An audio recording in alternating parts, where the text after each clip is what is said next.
Welcome back to my channel. This is Coin Nomad. 안녕하세요, 코인 노마드입니다. 새해를 맞이해서 코인게코 마켓캡 2.37조 달러, 비트코인 47,550달러 있습니다. 2021년까지 비트코인이 10만 불 갈 것이다, 20만 불 갈 것이다, 그리고 100만 불 갈 것이다 라고 했던 인플루언서, 미디어 트레이더들의 기록을 찾아보고 있었습니다.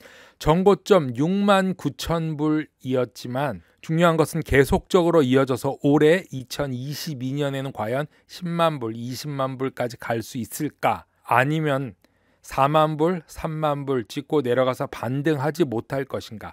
아니면 하락 후 반등할 것인가? 중요할 것 같습니다.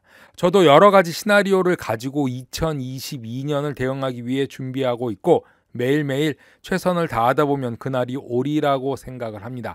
2021년 초에 우리도 모르게 왔던 알트장이 다시 오기를 기다리며 미국 복싱 선수 타이슨도 1초를 쪼개어 계획을 세웠다고 합니다. 잽을 할 것인가, 어퍼컷을 할 것인가, 아니면 훅을 할 것인가를 1초를 나누어서 작은 시간에 결정했다고 합니다. 미리미리 준비하고 공부해서 그날의 영광을 같이 차지하시기 바랍니다. 모건 클릭 디지털의 앤서니 폼플리아노는 CNBC와의 인터뷰에서 2022년 금리 인상이 많은 분석가들이 처음에 가정한 것과 다를 수도 있다면서 비트코인 가격은 지난 몇 주 동안에 미국 10년 재무부 국채 수익률과 비슷하게 진행되는 것을 볼 때 강세로 전환될 수 있다고 말합니다. 트레이더들은 투자 심리와 위험을 측정하기 위해 10년 재무부 국채 수익률 성과를 추적하는데 수익률 상승은 투자자들이 더 높은 수익을 창출하는 데서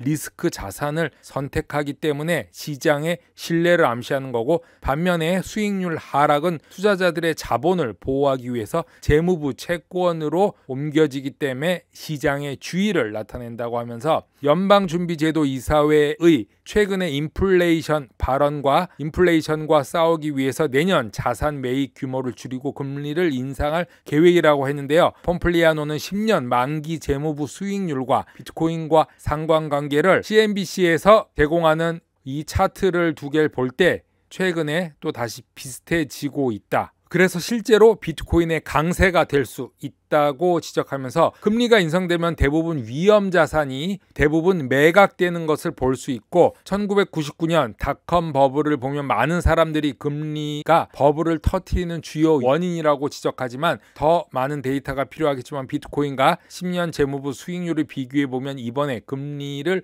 올리는 것은 비트코인의 오히려 강세가 될 수 있다고 보면서, 과거 폼플리어는 2019년 비트코인을 예측했죠. 2021년 말까지 10만 달러를 돌파할 것으로 예측했지만 10만 달러는 빗나갔습니다.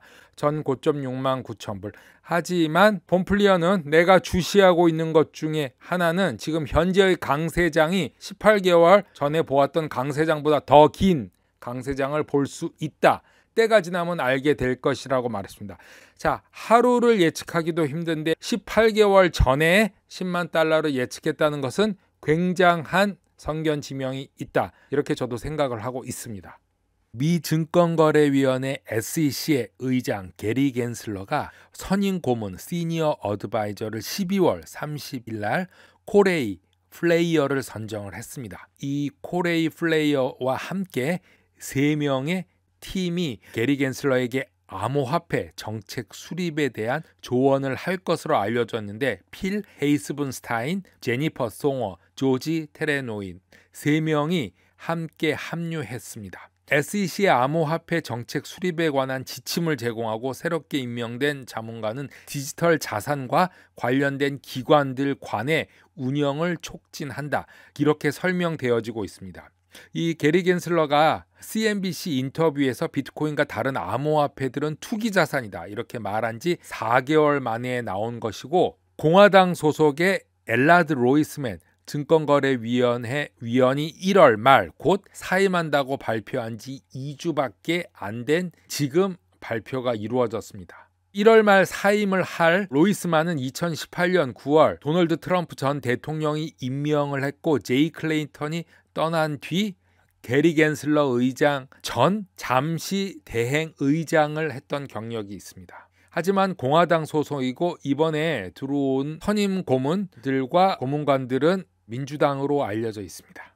은행과 크립토커런시에도 베테랑으로 알려진 코레이 플레이어는 금융 정책 기반의 광범위한 경험을 바탕으로 해서 암호화폐 자산에 대한 감독과 관한 정책 수립 및 기관 간의 작업에 대해서 조언을 할 예정인데, SEC 합리 전에 제러드 브라운 의장의 은행, 주택, 도시 문제에 관한 미국 상원위원회의 선임 전문 스태프로 일하면서 소비자 및 투자자 보호의 시스템 리스크 및 신흥금융 기술에 이르기까지 다양한 분야에서 담당을 했었고, 미국 하원금융위원회 서비스위원과 맥신 워터스 의원과 캐롤라이나 주의 연방 하원의 브래드 밀러의 선임 고문으로도 10년 경력이 있는 베테랑으로 알려져 있습니다. 과연 앞으로 어떻게 진행이 될지 상당히 궁금합니다.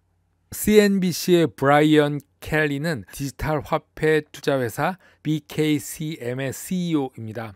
CNBC의 Faster Money의 에피소드에서 켈리는 세계의 알트코인이 가상세계가 더 활발해짐에 따라서 더욱 상승할 것이다 라고 말하면서 1년 만에 16,000% 이상 폭발시킨 디센트럴랜드 마나와 두 개의 알트코인이 2022년에도 최고의 후보다 라면서 세 개를 말했습니다. 첫째는 디센트럴랜드 마나, 암호화폐 자산이 소셜미디어 페이스북과 같은 주가 상승 궤적을 택하고 있다. 그런 방식으로 상승하고 있다고 말하면서 디센트럴랜드는 부동산을 가상 세계에서 구입을 하고 상점을 구입을 하고 여러 가지 작업들을 할 수 있다. 디센트럴랜드에 대해서 구체적으로 얘기를 하고, 두 번째 코인은 엑시 인피니티. 플레이어들 참여로 디지털 자산을 소유하고 사고팔고 거래할 수 있는 탈중앙화 유니버스 게임.